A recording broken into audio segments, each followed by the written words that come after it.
Hi everyone, this is Chris. And this is Julia, and this is episode number 24 of the Mixology Talk podcast. So today we're going to be talking about a couple types of ingredients that are incredibly flexible and great tools to keep around for taking your drink from good to great. And I'm not talking about power screwdrivers either. We're not? No. I quit. So even though these ingredients aren't really secrets, and yes, those were air quotes, they can be the secret ingredient that makes your drink that much better. So let's get started. What's the first one? So in my opinion, bubbles in any form are a great addition to a lot of cocktails. What about the ones like that you buy for kids' parties made with soap? Couldn't be better. They are so good. But carbonated ingredients like ginger beer, soda water, sparkling wine can make a really big difference from taking a drink that's kind of flat and making it a lot more fun. Flat? Get it? Ah. I see what you did there. That was terrible. I know. I'm sorry. Get used to it. But seriously, adding bubbles to your drink is a great way to make it a lot more interesting. And like we always say, one of our favorites is ginger beer. I think the thing about ginger beer is that it's so versatile. You can use it with light spirits. You can use it with aged spirits. I brush my teeth with it. You can use it for anything, really. Yeah. And it gives that sort of ginger kick, which makes the drink that much more interesting.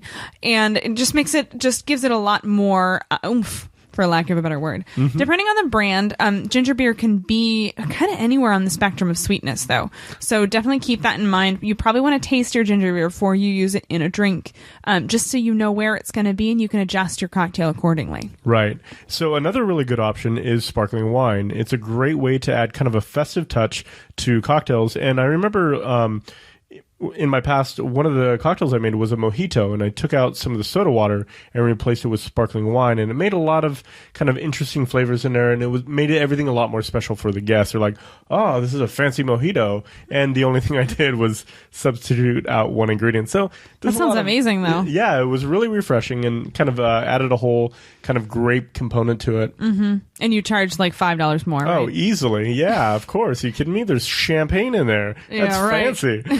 But it's on a cost perspective, it's relatively inexpensive. There's some great sparkling wines that are very, very reasonable. Yeah, you don't have to use champagne for this. No, course. Exactly. But it does add a lot of interest to the cocktail. And like I said earlier, it kind of makes it a little bit more festive and a little bit more special if you're doing this for guests at home. Yeah, and actually now that I think about it, we just did a video about Prosecco either this week or last. I can't remember. So we'll throw a link to that in the show notes. It's all about what Prosecco is, how it's different from champagne, and how to use it in cocktails. So that kind of makes sense. So for our next not-so-secret ingredient, I'm going to have to suggest bitters. I know they're very common in cocktail recipes, so they're really not very secret at all. But I do think that they're worth mentioning because I want to emphasize how great they are when you're designing your own drinks or adapting a recipe. In my experience, my limited experience designing... Hey, wait a minute. Why are you laughing? I'm laughing with you. I wasn't laughing. In my experience, I've definitely built cocktails that just weren't quite interesting enough. You take a sip and it's just not quite there, and I didn't know what to do. So I handed it to Chris, and he always does the same thing. He walks right over to his bar, throws in some bitters, and it makes all the difference. Yeah, and if you listen to episode, I think it was number 21 a couple of weeks ago, you heard me call bitters the bartender's spice cabinet, which is probably the best description for bitters that I've heard so far. So in general, bitters are a better option in drinks that tend to have a lot less citrus and a little bit more on a spirit focus. So if you want to go crazy, there are hundreds of different flavors out there, and you can use them perfectly to match the flavor profile of the cocktail that you're trying to make along with the spirit that you're using. But if you don't have room for dozens of bottles on your shelf or in your budget, right, which they get expensive. Yeah. There's a couple of my favorite pairings. So anything that has a age to it, like bourbon, rye, brandy, even some dark rums, Angostura bitters is just a really safe bet. It's going to complement a lot of those barrel notes and really kind of marry well with the base spirit. For some lighter spirits like gin and vodka and even clear tequilas, orange bitters are a fantastic pairing. And the one I typically like to use is Gary Regan's orange bitters. He does a really fantastic job. Angostura also makes one as well, but a little bit goes a long way with them. It's almost kind of got a chemical taste to it, which can be a little bit off-putting. So that's the one I tend to recommend is that one. There's a lot of them out there, aren't there? There are. There's quite a bit of different orange flavored bitters. I know Fee Brothers has a couple different styles. But yeah, just find a really good orange bitters that you like the flavor and the taste of, and just stick with it. And if you're anything like me, put it in everything. Yeah, absolutely. I love orange bitters. I just love the flavor that they impart. Yeah, and it has a really beautiful aroma to it as well. So it's a great addition if you're just adding a couple ingredients to your liquor cabinet. Now the last one is something that may seem a little bit strange, but Blanco tequila or tequila in general and celery bitters are an absolutely fantastic pairing. You know, when Chris first brought home celery bitters, I assumed that he was going to start having Bloody Marys all the time, because what on earth else do you put celery bitters in? Well, it turns out Chris puts celery bitters in everything. Yeah, I usually just take shots of it like the Angostura bitters that we were talking about.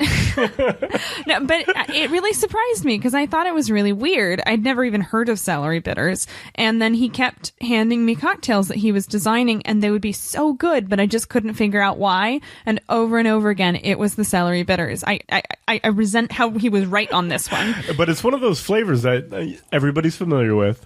And you taste it, and your brain kind of recognizes it, but you just can't place it. You can't place it. Those are some of the best ingredients to use in cocktails. It's true. It's so much fun. Where the person goes like, "What is that?" I know that flavor. And what you is say, it? "It's a secret ingredient." Right, exactly. See what I did there? Oh, that's horrible. I know. We're on a roll today. Oh, man. So... I hope you guys are having as much fun as we are. Oh, man. So I know some folks are creeped out by the idea of raw eggs in their cocktails, but I wanted to mention egg whites here because they're an awesome way to kick up your drink another notch, both in taste and appearance. So we haven't really talked in detail about egg whites in this podcast, and I have a feeling we probably will soon. So, I'm sure that'll be coming. Yeah, so definitely stay tuned for that. But they are a really powerful tool when it comes to designing craft cocktails. So adding egg whites to a drink has the benefit of kind of calming down some intense acidity, even kind of calming down a really kind of harsh spirit or some cloying sweetness and replacing it with kind of this velvety and silky smooth texture to the drink. That's really, really nice. Yeah, I think I love an egg white drink. I just love how they look in the glass, and I love the sort of texture. Now, if you are going to use raw eggs in your cocktails, it is important to be safe about it. You know, we joke about using raw eggs, and, you know, everybody says you're not supposed to eat cookie dough because it has raw eggs in it, but I do, good. For the record. Don't tell anyone.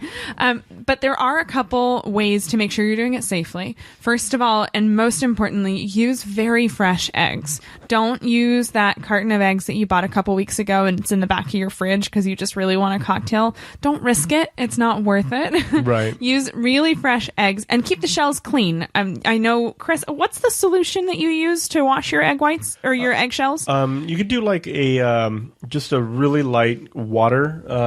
I know there's a couple people that use a really light bleach solution as well. So they'll put like 2 drops of bleach in a bucket of water and just hold the eggs in there for like 10 seconds. And that's enough to kind of sanitize the exterior. I mean, if you're going to be using booze, you can just rub it down with a little bit of vodka on the outside. That's true. Yeah. That'll be sanitary enough. But again, you're going to want to be doing that with super fresh eggs. So we also put together a couple safety tips. So I'm going to include a link to that on the show notes page. So if you're not sure how to use egg whites, do check that out. Yeah, definitely. And if you don't want to worry about the safety aspect of using raw egg whites, or you just don't go through enough eggs to have fresh ones around all the time, there's a really good alternative to it, and that's by keeping powdered egg whites in your cupboard. They sounded really weird to me, but when we looked into it, they're everywhere. They're on Amazon. They're where'd we buy ours? I think it was Whole Foods. Yeah, we got ours in the baking aisle over at Whole Foods. But yeah, we actually made a video comparing the results. And to be honest, I was extremely surprised. I thought there was going to be a significant fall off in the kind of the flavor, the texture, the aroma. The quality. I thought it was going to be kind of synthetic. Yeah. But it is literally just dehydrated egg whites, and I'd say it was 95% as good as using fresh eggs. Yeah, so. Chris actually had me taste the two and didn't tell me which was which, and I got it wrong. Yeah, and I mean, it provides the texture that you're really looking for with egg whites, and you don't even have to consider any of the safety kind of implications about using raw egg which whites. is kind of nice. And we'll include a link to that video as well in the show notes. So last but not least, this ingredient is something that Chris would put in every cocktail ever. and that is citrus oil. And it's definitely not an uncommon ingredient for cocktail recipes to call for a citrus garnish, but I always take that a little bit further. And if it's possible, I'm going to go ahead and try and take the time to spritz some citrus oil across a drink, especially if you're using fresh citrus already in the cocktail, like a margarita. Just putting a little bit of citrus oil from the skin, the oils that are in the skin of the fruit, right across the top will definitely go a long way. So there's a couple of reasons why you might want to do that. The first of which is that when a guest gets a cocktail, their first impression is visual, so that's where the garnish comes in. Their second is smell, and that's where the citrus oil comes in. And so when you spritz it across the top of the cocktail, it gives them a really nice aroma as they start to take that sip. And it actually does add to the flavor as well. Mm-hmm. And if you are using egg whites, one problem with egg whites is as they start to warm up, if you have a guest who takes a really long time to drink their drink, or if you're like me and you're just a slow drinker, those egg whites can start to get a little bit of an unpleasant sulfur smell if it has a chance to warm up. So spritzing the drink with citrus oil across the top buys you a little bit of time, and it kind of covers up the risk of that aroma. Absolutely. And I've yet to find a single cocktail that doesn't benefit from a bit of citrus oil across the top. And if you can think of one, definitely let me know. I guess maybe Scotch on the rocks, but that's not really a cocktail. That's not really a cocktail. Yeah. I was trying to think of one and I couldn't, and so I really need your help here to prove me right that there's something out there that doesn't work with citrus across the top. So definitely leave us a comment on the show notes page over at mixologytalk.com/24. Yeah, maybe a White Russian, maybe like dairy-based ones. Oh, dairy, that's a good one. That might be it. We'll see. Maybe like eggnog? Maybe, I don't know. That'd be a bit weird with eggnog. Yeah, sure, I guess. Maybe there's a couple out there. So there you are. 4 not-so-secret ingredients that can make a huge difference to your drink. So if at all possible, try to keep some fresh citrus and eggs around, stock up on those bitters, and as for carbonation, maybe check out our video on making your own carbonation rig. It's really geeky, and it's what we use to make soda water, sodas, and ginger beer. We use it for all sorts of things. Yeah, it's and the benefit with the ginger beer is you can really kind of control the sweetness of the ginger beer as well as kind of the intensity of ginger. So if you're like me and you like some really intense kind of gingery ginger beer, this is a really great way to have it on hand all the time for it was like a tenth of the price. It was super cheap. Yeah, we did a video on that. Man, we got a ton of links this week. Seriously, it's like a link factory right now. So we mentioned a lot of them, and we'll have all of the links on the show notes at mixologytalk.com/24. So next week, it's going to be another interview, and I'm not going to tell you who it is. However, I am going to tell you that next week's guest has made cocktails blindfolded, thrown parties in Dubai, and likes to use fireworks behind the bar. I'm excited about that. And you know who it is. I know. I can't wait. So we'll see you next week. Cheers, everyone. Cheers.